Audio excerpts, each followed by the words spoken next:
2024 பாராளுமன்ற தேர்தலுக்கான வேட்புமனு தாக்கல் இன்று காலை முதல் ஆரம்பமாகின்றது. ஸ்கை தமிழின் செய்தி அறிக்கை. வேட்புமனுக்கள் ஏற்கும் பணி இன்று முதல் அக்டோபர் 11 நண்பகல் 12 மணி வரை மாவட்ட தேர்தல் அலுவலர் அலுவலகங்களில் நடைபெறும்.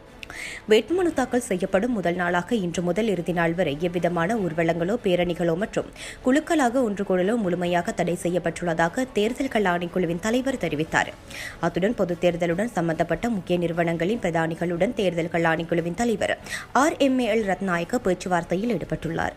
இது தொடர்பாக மேலும் கருத்து தெரிவித்த தேர்தல்கள் ஆணைக்குழுவின் தலைவர், வேட்புமனு தாக்கல் செய்வதிலிருந்து தேர்தல் நடைபெறும் தினம் வரை மேற்கொள்ள வேண்டிய பாதுகாப்பு மற்றும் அரசாங்க அச்சகத்தின் நடவடிக்கைகள் தொடர்பாகவும் சம்பந்தப்பட்ட அதிகாரிகளுடன் விரிவான பேச்சுவார்த்தை நடத்தப்பட்டதாக தெரிவித்தார்.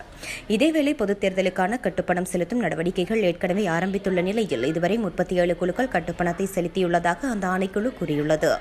11 நண்பகல் 12 மணிக்கு பிறகு வேட்புமனு தாக்கல் மற்றும் அனைத்து குழுக்களுக்கும் ஆட்சேபனை தெரிவிக்க 1 மணி நேரம் அனுமதிக்கப்படும். தேர்தல் நவம்பர் 14 நடைபெறும். புதிய பாராளுமன்றம் நவம்பர் 21 கூடவுள்ளமை குறிப்பிடத்தக்கது.